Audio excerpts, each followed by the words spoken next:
Literary writers and theorists have contributed to a wide range of theories about the origins and purpose of the Book of Revelation. Some of these writers have no connection with established Christian faiths but, nevertheless, found in Revelation a source of inspiration. Revelation has been approached from Hindu philosophy and Jewish midrash.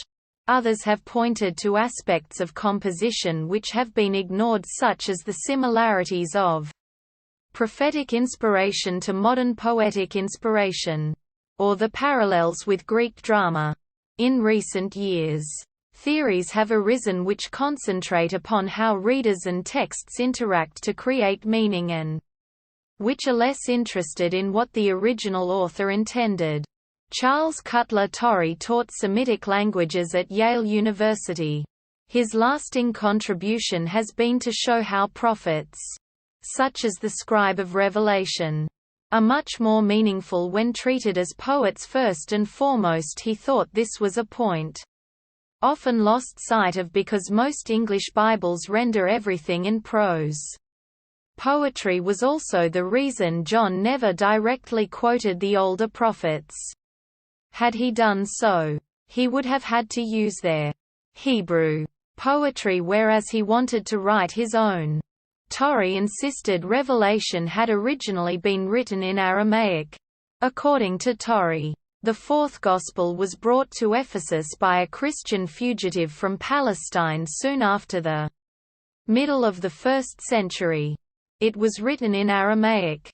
Later, the Ephesians claimed this fugitive had actually been the beloved disciple himself.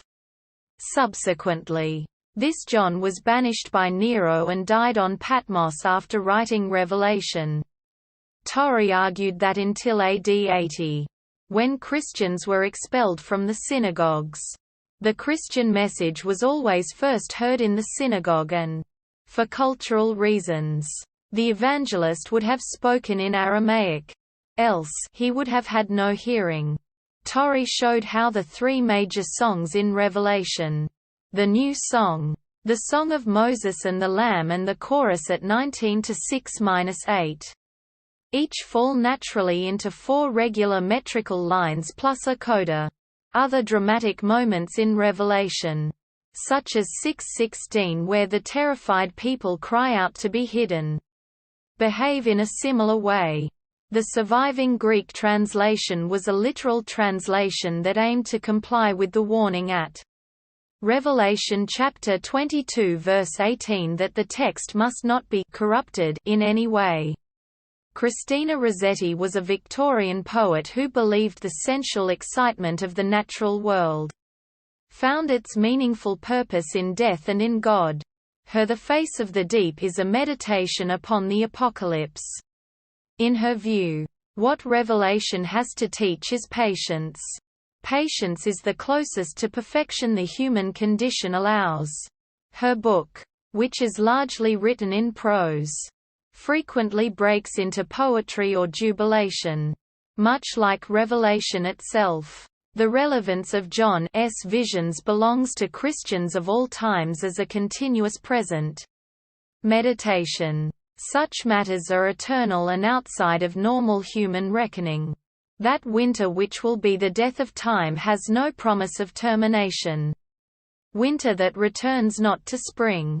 Who can bear it? She dealt deftly with the vengeful aspects of John's message. A few are charged to do judgment. Everyone without exception is charged to show mercy. Her conclusion is that Christians should see John as representative of all his brethren, so they should hope as he hoped, love as he loved. Recently, aesthetic and literary modes of interpretation have developed, which focus on Revelation as a work of art and imagination, viewing the imagery as symbolic depictions of timeless truths and the victory of good over evil. Elizabeth Schussler Fiorenza wrote Revelation, Vision of a Just World from the viewpoint of rhetoric. Accordingly, Revelation's meaning is partially determined by the way John goes about saying things. partially by the context in which readers receive the message and partially by its appeal to something beyond logic. Professor Schussler Fiorenza believes that Revelation has particular relevance today as a liberating message to disadvantaged groups. John's book is a vision of a just world, not a vengeful threat of world destruction. Her view that Revelation's message is not gender-based has caused dissent. She says humanity is to look behind the symbols rather than make a fetish out of them. In contrast, Tina Pippin states that John writes horror literature and the misogyny which underlies the narrative is extreme. D.H. Lawrence took an opposing, pessimistic view of Revelation in the final book he wrote, Apocalypse.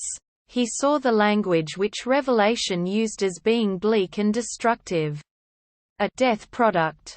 Instead, he wanted to champion a public-spirited individualism, which he identified with the historical Jesus supplemented by an ill-defined cosmic consciousness, against its two natural enemies. One of these he called the sovereignty of the intellect, which he saw in a technology-based totalitarian society. The other enemy he styled vulgarity, and that was what he found in Revelation. It is very nice if you are poor and not humble, to bring your enemies down to utter destruction, while you yourself rise up to grandeur. And nowhere does this happen so splendiferously than in Revelation. Lawrence did not consider how these two types of Christianity, good and bad in his view, might be related other than as opposites. He noted the difference meant that the John who wrote a gospel could not be the same John who wrote Revelation. His specific aesthetic objections to Revelation were that its imagery was unnatural and that phrases like "the wrath of the Lamb" were ridiculous. He saw Revelation as comprising two discordant halves. In the first, there was a scheme of cosmic renewal in great Chaldean sky spaces, which he quite liked. After that, Lawrence thought, the book became preoccupied with the birth of the baby Messiah and flamboyant hate and simple lust for the end of the world. Lawrence coined the term Patmoses to describe those Christians who could only be happy in paradise if they knew their enemies were suffering in hell.